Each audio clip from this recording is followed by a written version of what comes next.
지금부터 제가 부처님의 말씀 최고의 경전인 하안경에 대해서 내용을 소개하는 동안 조용히 마음을 차분하게 하시고 제가 하는 얘기를 잘 들어주시기 바랍니다. 오늘 제가 할 하안경의 본문은 부처님께서 하안경을 설하신 내용 중에 십행품에 대해서 말씀을 드리겠습니다. 우선 경전의 내용을 설명하기 전에 제목을 간단하게 해석하고 또 그 내용의 십행에 대한 내용을 설명하는 순서로 오늘 하안경 법회를 시작하겠습니다.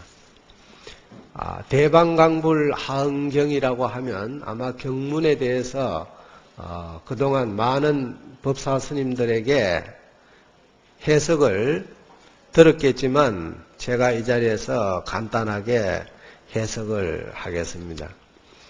편의상 대방강불 하안경 하는 이 글자를 밑에서부터 경자부터 해석을 해서 올라가는데 우리 모든 신도님들이 다 같이 대방강불 하안경을 3번 큰 소리로 외우고 제가 해석을 하도록 하겠습니다. 법사와 따라서 같이 하시기 바랍니다. 대방강불 하안경, 대방강불 하안경, 대방강불 하안경.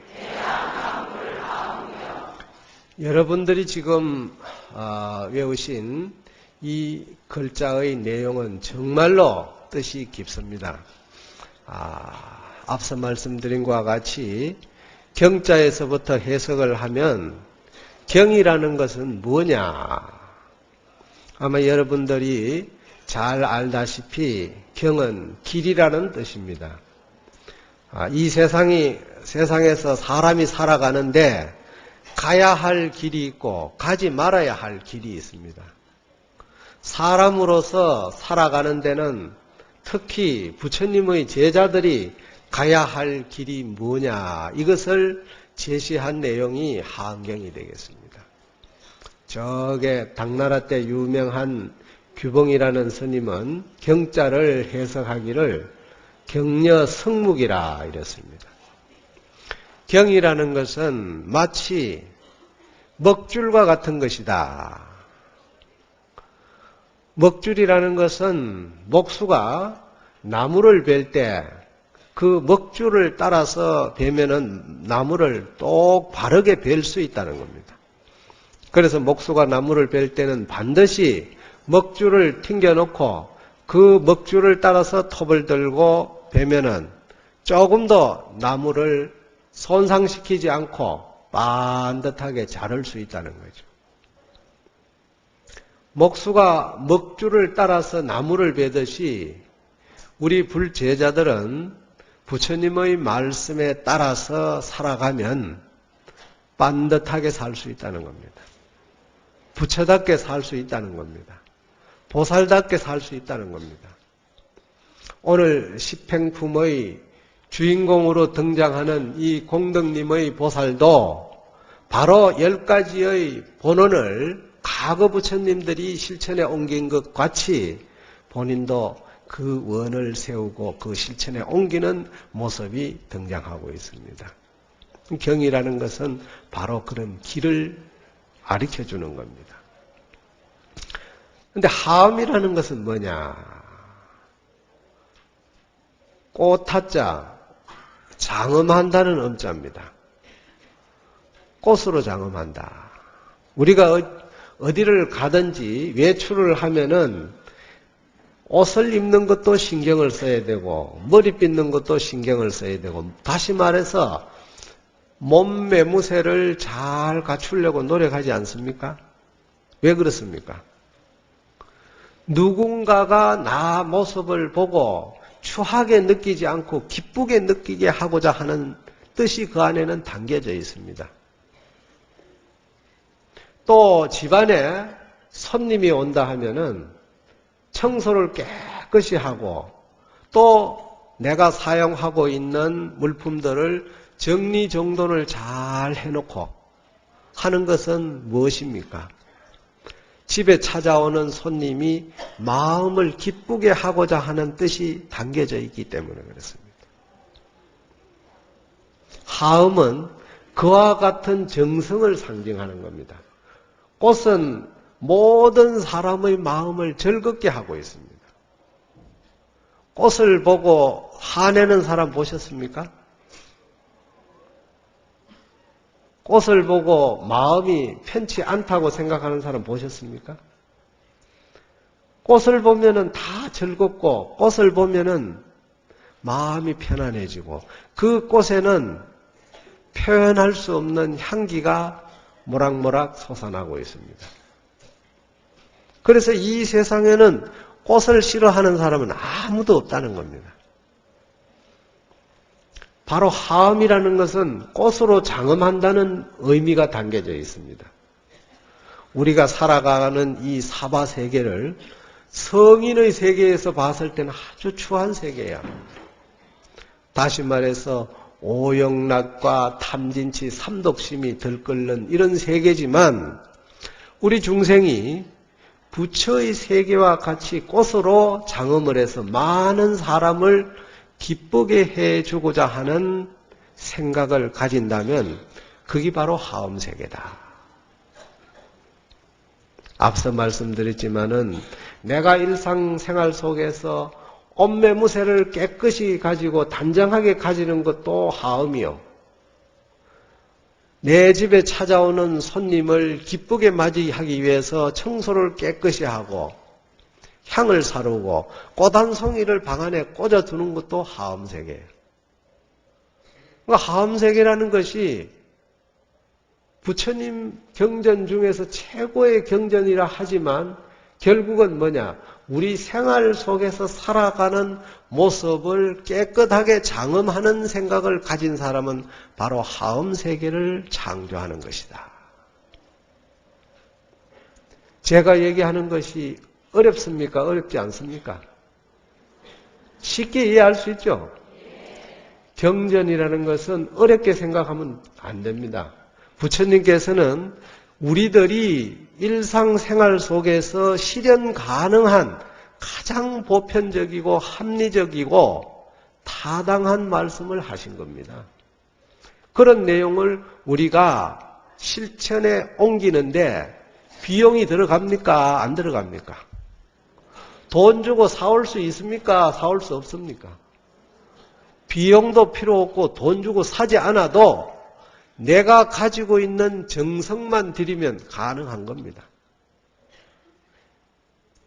그런데 우리는 그런 정성을 마음속에 엄청나게 많이 담고 있으면서도 한없이 내 일생 동안 사용을 해먹어도 모자람이 없는데도 나에게는 아무것도 없는 것으로 알고 있습니다. 자, 거꾸로 얘기하면 하음의 정성을 가진 사람이 누구냐? 그게 바로 부처라는 거예요.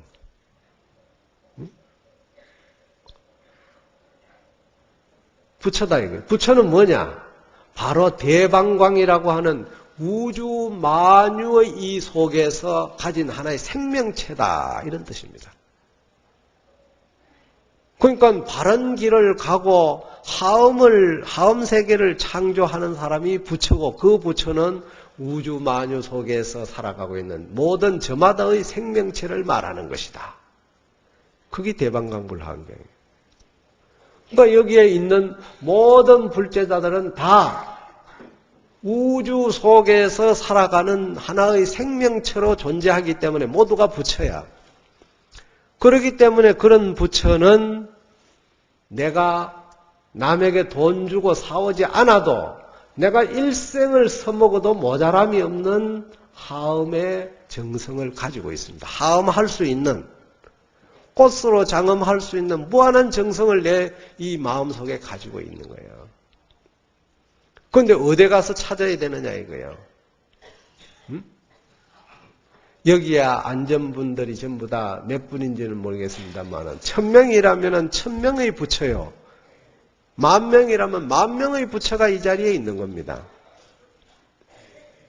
그래서 하안경에는 보면은 수많은 보살과 천신과 수많은 그 천왕들이 등장하고 있습니다. 그 많은 인물들을 왜 부처님이 나열시키느냐? 결국은 저마다 부처의 공덕을 똑같이, 즉 서가모니 부처님이 깨달으신 그 공덕을 똑같이 가지고 있다는 것을 표현하기 위해서 많은 보살을 등장시키고 있습니다. 그래서 대방광이라는 것은 바로 우주를 말하는 것이고 그 우주 속에 하나의 생명체로 존재하는 것은 부처다. 그 부처는 누구나가 다 하음세계를 창조할 수 있는 정성을 가지고 있다. 그 정성만 있으면 우리는 바른 길을, 경의 길로 간다 이 말이에요. 바른 길로 가는 것이다. 이 밖에 뭘 우리가 배우고 익힐 것이 있느냐 이 말이에요. 한경 법문 끝났습니다. 일나죠 뭐.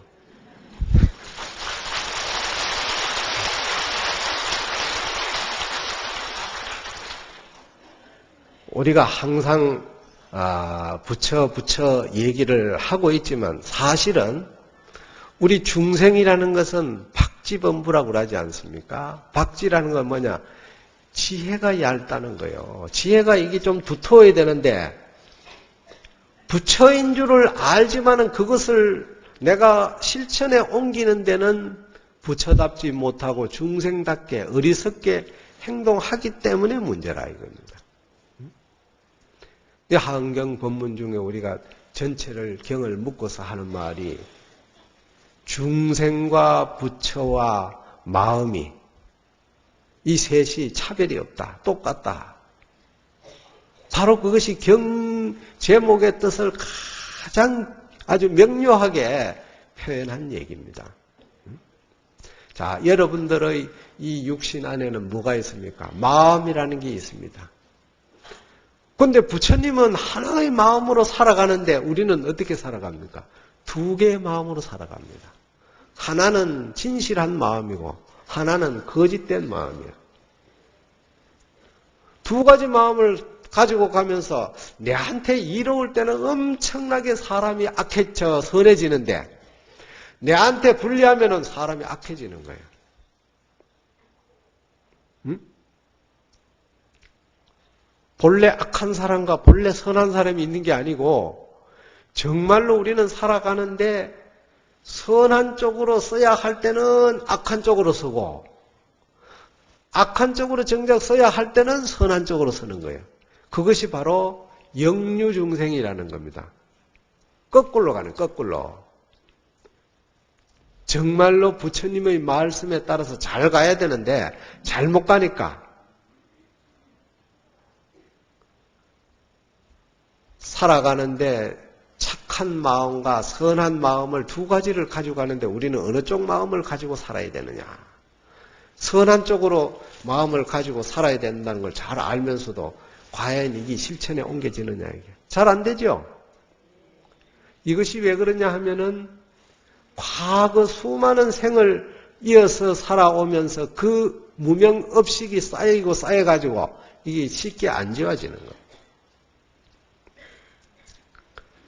그래서 우리의 마음속에는 두터운 때가 많이 쌓여있다 해서 옛날 큰 스님들은 때를 씻어라 하는 말이 거기서 나오는 거예요. 마치 거울이 본래 맑고 깨끗하지만 그 위에 먼지가 쌓이고 쌓이면은 닦아내야 된다 이 말이죠.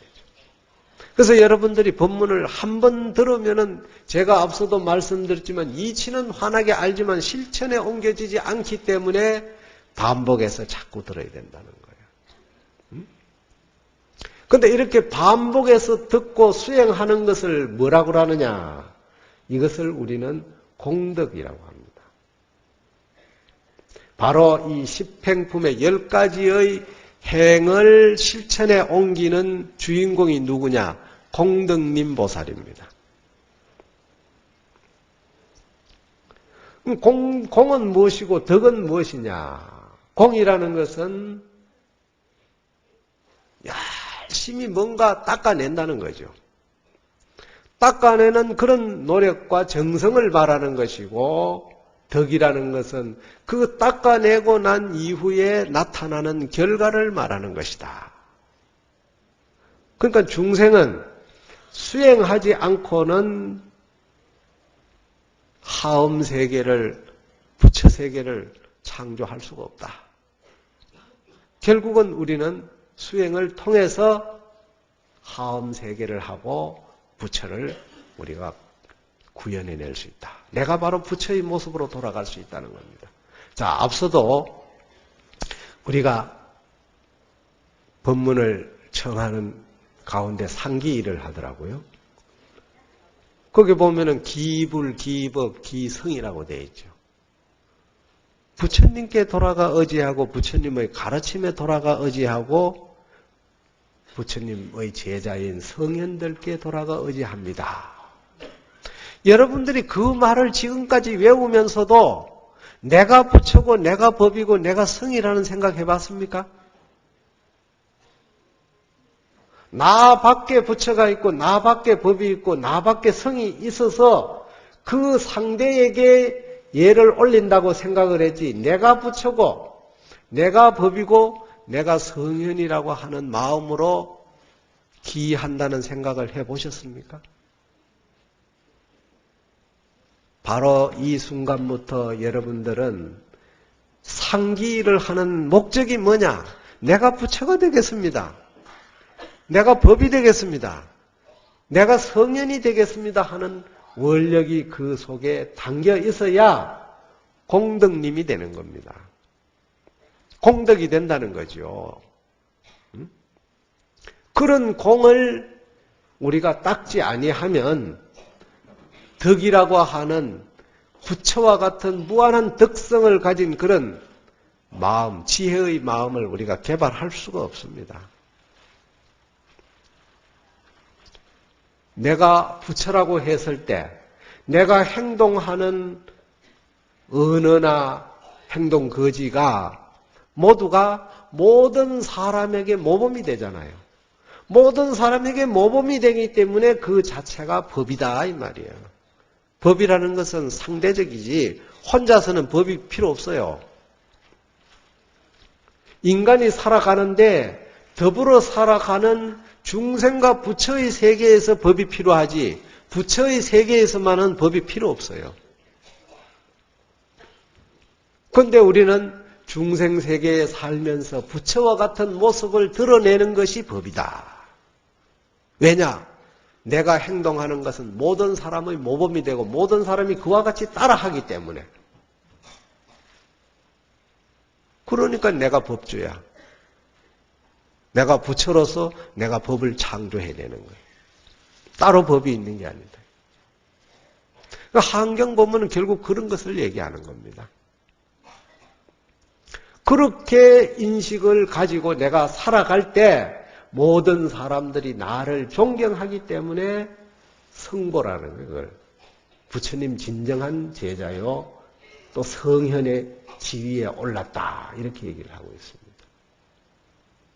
그래서 오늘 공덕님 보살의 그 십행을 하는 내용의 수를 가지고 설명을 하면서 오전 시간을 메우려고 합니다. 모두 합장해 주세요.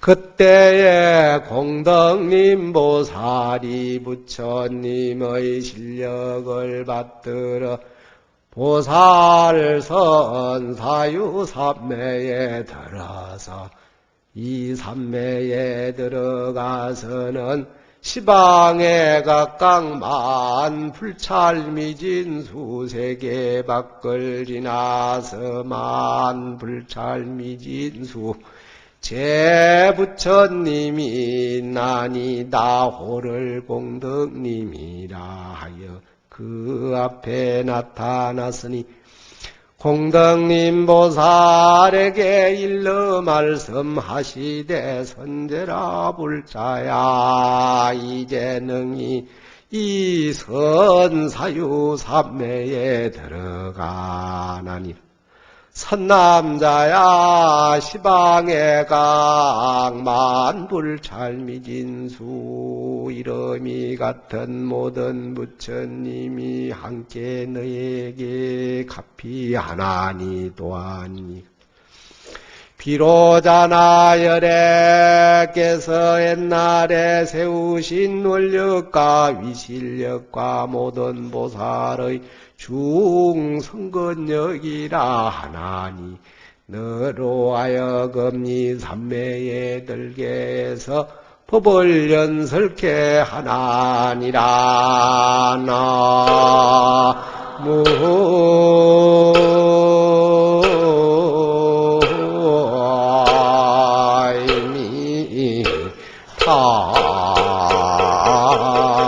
답을 부처님의 지혜를 정장하기 위한 것이며 법계에 드는 것이며 중생계를 아는 것이며 걸림이 없는 데 들어가는 것이며 장애가 없는 것을 행하는 것이며 무량방편인 것이며 일체지성을 섭취하는 것이며 일체제법을 깨닫는 것이며 일체 모든 건기를 알아나는 것이며 능히 일체법을 가지어서라는 것이며 이런다.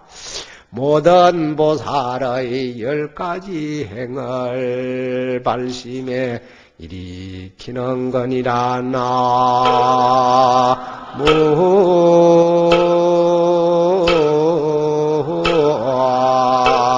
나무아이니 타불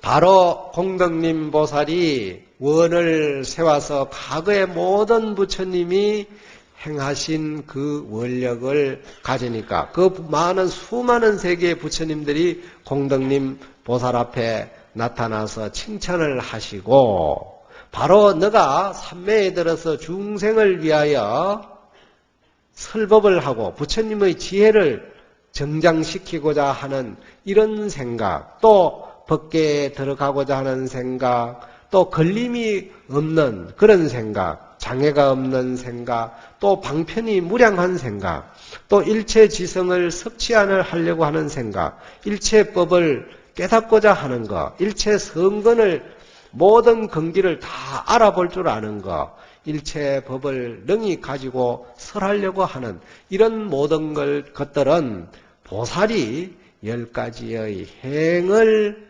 서원하기 위한 것이다. 이랬습니다. 10가지라는 것은 그런 무엇이냐 설명을 하기 전에 선남자야 너가 마땅히 부처님의 위신력을 받들어서 이 법을 연설하나니라. 이때에 모든 부처님이 공덕님 보살과 더불어 걸림이 없는 지혜와 집착감이 없는 지혜와 끊어짐이 없는 지혜와 스승이 없는 지혜와 어리석임이 없는 지혜와 다름이 없는 지혜와 잃어버림이 없는 지혜와 한량음이 없는 지혜와 무성 이길 수 없는 지혜와 게으름이 없는 지혜와 빼앗을 수 없는 지혜라 하나니 왜 그러냐. 이 삼매의 힘은 법이 이와 같은 것이니라. 그때에 모든 부처님이 각각 오른손을 펴서 공덕님 보살의 말을 만지시니 때에 공덕님 보살이 곧 삼매로부터 일어나서 모든 보살에게 일러 말하되 불자야 보살이 부사이한 법계 허공계와 더불어 등 하나니라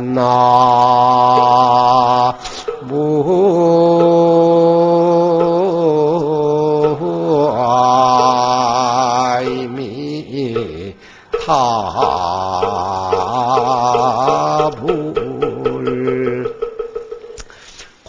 공덕님 보살이 우리 중생을 위해서 실천하는 지혜를 말하는데 그 지혜가 무착지라는 무예지 장애가 없는 지혜다. 이 사람이 살아가는데 지혜롭게 살면은 그만큼 행복한 게 없습니다. 우리가 물질이 아무리 많아도 지혜가 없으면은 결국은 불행하게 사는 겁니다. 왜냐? 그 물질에 노예가 되어가지고 살아가기 때문에 그 사람은 마음이 편하지 못해요. 비록 물질이 없다 하더라도 지혜가 넉넉하면은 살아가는 곳마다 편안하다는 거예요. 처처 안락국이라는 말이 있지 않습니까? 내가 가는 곳마다 다 극락세계다. 그러니까 이 세상에 행복과 불행이 외형적으로 갖춰지는 어떤 그런 부를 가지고 논할 수 있다면은 얘기가 필요 없어요. 그냥 누구든지 열심히 해가지고 그냥 돈만 사람을 어떤 방법으로 하든지 돈만 많이 벌가 부가 되면은 그 자체가 행복이 보장이 되는데 정작 우리가 살아가는 이 사바세계에는 아무리 물질이 부하다 하더라도 과연 행복하느냐? 행복하지 않기 때문에 지금 이 자리에 여러분들이 와가지고 법문을 들으려고 하는 겁니다. 아마 여기에는 잘 사는 사람도 있고 또 아주 못 사는 사람도 있고 중간 정도 사는 사람도 있고 여러 계층의 삶의 다양한 모습을 갖추어서 살아가면서도 진정으로 행복이 뭐냐?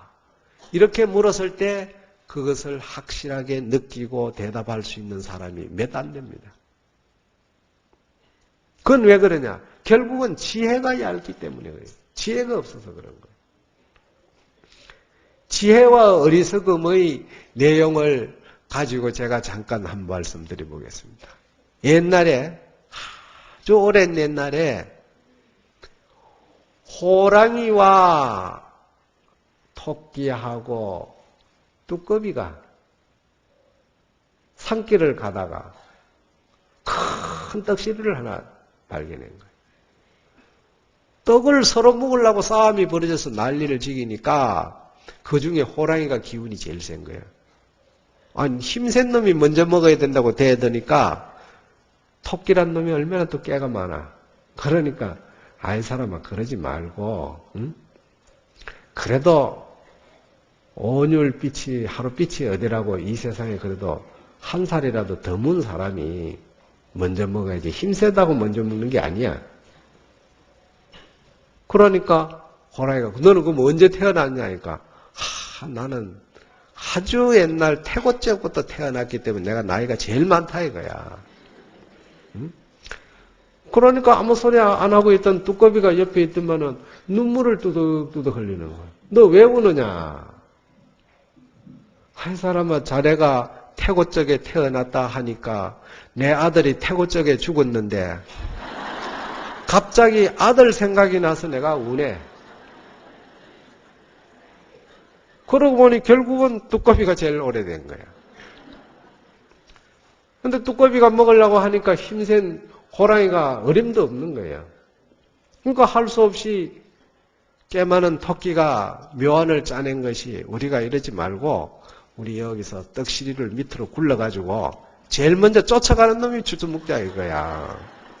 토끼도 뛰는 데는 자신이 있으니까. 호랑이도 뛰는 데는 자신이 있어. 그런데 이 뚜꺼비라는 것은 얼마나 느려. 그러니까 그 힘의 논리에 뚜꺼비들 어떻게 할 수 없잖아. 그 떡시리를 굴린 거야. 그러니까 호랑이와 토끼는 자기가 가지고 있는 힘을 믿고 손살같이 늘어가가 저 밑에 가서 시리가 늘어오도록 기다리고 있는 거야. 응?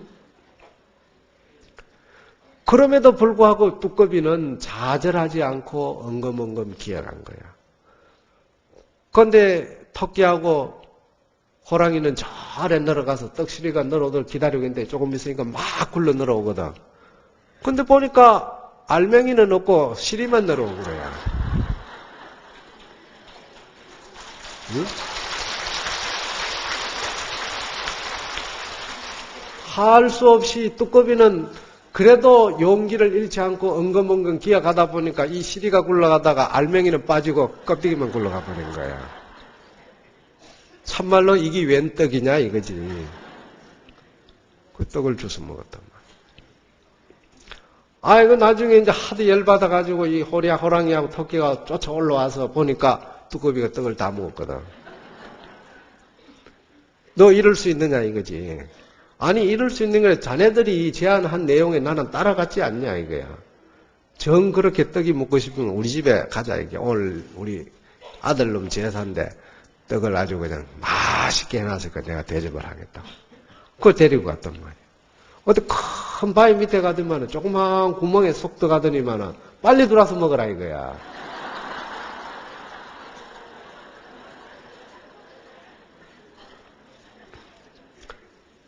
우리가 살아가는 이 세상에 보면은 덩치가 크다고 해서 진짜 힘이 세다고 해서 과연 살아가는데 편안합니까? 덩치가 보잘것없고 작다고 해서 과연 그 사람이 살아가는데 그 마음 서는 게 부족합니까? 결국은 이 세상의 모든 사람은 그 외형은 천차만별로 크고 작고 차이가 난다 하더라도 그 속에 담겨져 있는 마음은 무한한 거예요. 차별 없이 모두가 똑같아요. 그런데 누가 공덕을 많이 닦았느냐에 따라서 지혜가 높고 낮은 차이가 생긴다는 거예요. 바로 이 무예지라는 것은 그런 지혜를 말하는 거예요.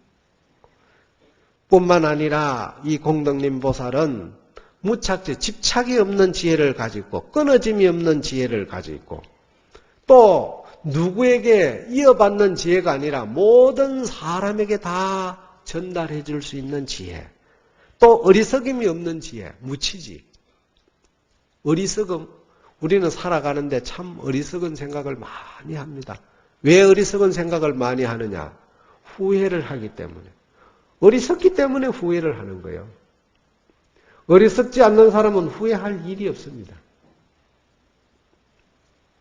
그런데 우리가 부처님 앞에 섰을 때 항상 합작하고 우리가 원을 세울 때 뭘 세우느냐. 오늘부터 여러분들은 부처님 앞에 항상 합장할 때는 복덕을 주십시오. 그래. 내 몸속에 복과 덕이 가득한데 이것을 내가 잘 쓸 수 있도록 해달라는 거예요. 응? 내 몸에는 무한한 복을 가지고 있고 내 몸에는 무한한 지혜를 가지고 있는데 이걸 쓸 줄을 몰라. 자, 몸에 내가 가지고 있는 아주 귀중한 칼을 하나 가지고 있다 이거예요. 그런데 이 칼을 가지고 우리는 어떻게 사용해야 됩니까? 과일을 깎는다든가 우리 생활에 필요하게 잘 사용하면은 이 칼이 얼마나 좋아.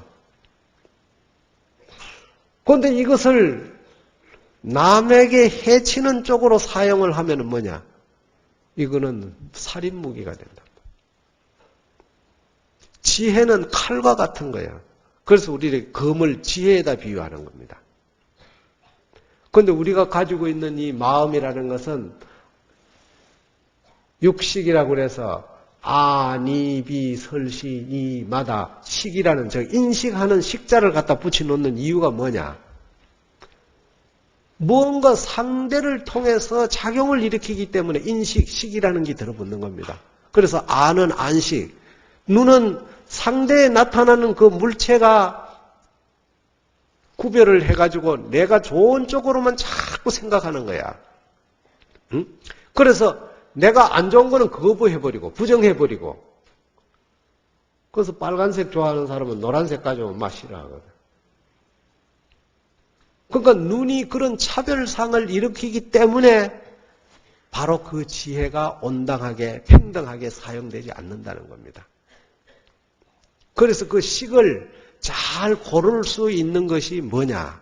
그것은 바로 육식, 즉 안입이 설신이를 통째로 묶어가지고 한마음 일심의 지혜로 살아야 된다. 이게 차별 없는 생각을 일으키는 것이다. 이런 마음을 가지고 우리가 살아가는 것이 이 공덕님 보살이 수행하는 거예요. 그 지혜를 우리는 가지려고 노력을 하기 위해서는 절도 많이 하고 기도도 많이 하고 우리가 곳곳에 명산대차를 찾아가 가지고 정성을 들이는 이 공을 닦는 이유가 거기에 있는 겁니다. 여러분들 지금 여기 보니까 수많은 영가의 위패가 지금 이 안에 법당 안에 꽉 차가지고 걸려 있습니다만은 돌아가신 분들의 영혼을 위하는 저것이야말로 보살행위야. 나를 생각하지 않고 남을 먼저 생각하는 마음입니다. 그게 공덕님이 가지는 보살이고 지혜롭게 살아가는 방법이에요. 절에 가서도 저도 절에 가면 꼭 기하시주에 내가 서명을 하고 내가 가진 조그마한 정성이라고 꼭 내놓습니다. 왜냐? 인연을 심는 거예요. 공을 심어야 덕이 생기지.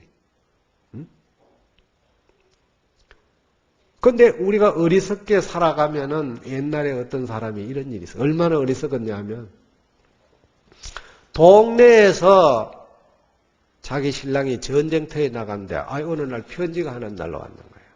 근데 보니까 까막눈이야. 근데 옛날에는 글 모르는 사람이 많았단 말이에요. 그러니까 옆에 사람들이 웅성거리기를 아이고 이거 전쟁터에 나가서 부고가 날라온 건가 보다 하고 막 이러니까 이 부인이 눈물이 나서 눈물을 흘리니까 옆에 있던 사람이 하도 딱하니까 요 아랫동네에 내려가면 선비가 하나 있는데 글을 아니까 그거 가서 물어보라 이게야. 응? 그 편지를 들고 내려가는 거지. 내려가는데 산모롱이를 딱 돌아서 내려가는데 저 밑에서 갓을 딱 쓰고 정장을 하고 올라오는데 보니까 선비같이 보이는 거예요. 아, 저 사람한테 물어보면 알겠다. 편지를 내놓고 이 내용을 읽어봐달라고 하니까 이 선비가 참 들어보들 만한 눈물을 흘리는 거예요. 아이, 울고 있으니까 이것이 부고인 줄 알고 부인도 그냥 울고 있은 거야. 정신없이. 응? 그런데 한참 울다 보니까 옆에 또 웬 사람이 하나 와가 더 같이 서히 울고 앉았단 말이야. 이거 어떻게 된가 싶어서 물었어. 왜 이렇게 울고 있습니까? 하니까 부인이 다시 물었어. 선비에게. 왜 울었습니까? 하니까 선비가 하는 말이 내가 이 글을 보니까 처음부터 끝까지 한 자도 아는 자가 없어서 하도 원통해서 울었다는 거예요. 응?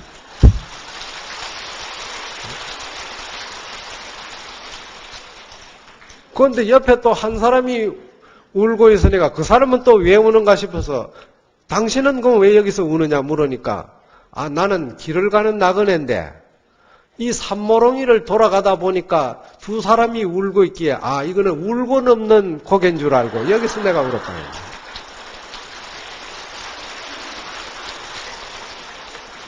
사람이 지혜가 우둔하면은 이처럼 정작 울지 않아야 할 때 가서 울어야 하고 웃어야 할 때 가서 성을 내고 성내지 않아야 할 때 가서 정말로 우리가 웃을 줄 아는 이런 마음을 가져야 되는데 이런 구별을 잘 못 짓는다는 거야. 이게 바로 박지범부라는 거. 지혜가 열병범부라는 거.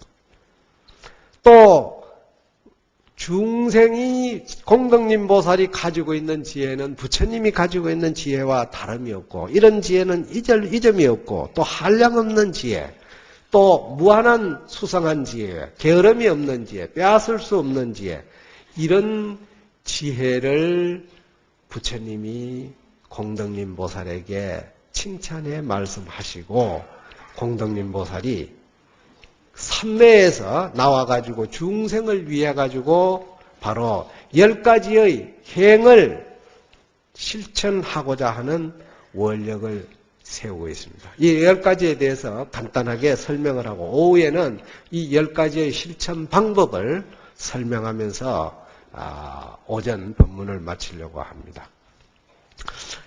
불자야 어떤 것이 보살마살의 행위라 하는가. 불자야 보살마살이 10가지 행위 있나니 삼세 모든 부처님께서 잘 설법하신 것이니 어떤 것이 10가지라는 것인가.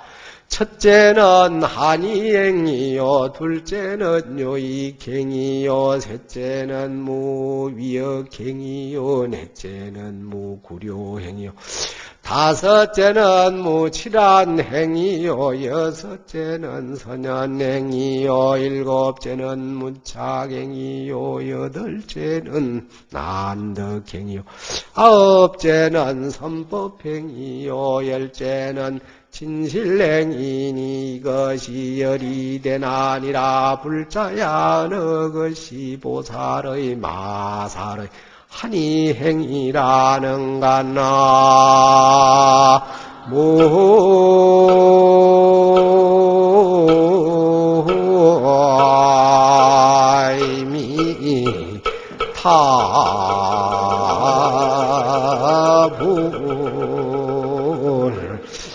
오후에는 이 10가지 10종행에 대해서 말씀을 드리고 오늘 공덕님 보살, 즉 하은경 10행품의 내용에 등장하는 공덕님 보살의 10가지 행의 제목을 오전에 말씀드리고 오후에 이어서 설법하도록 하겠습니다. 모두 성불하십시오.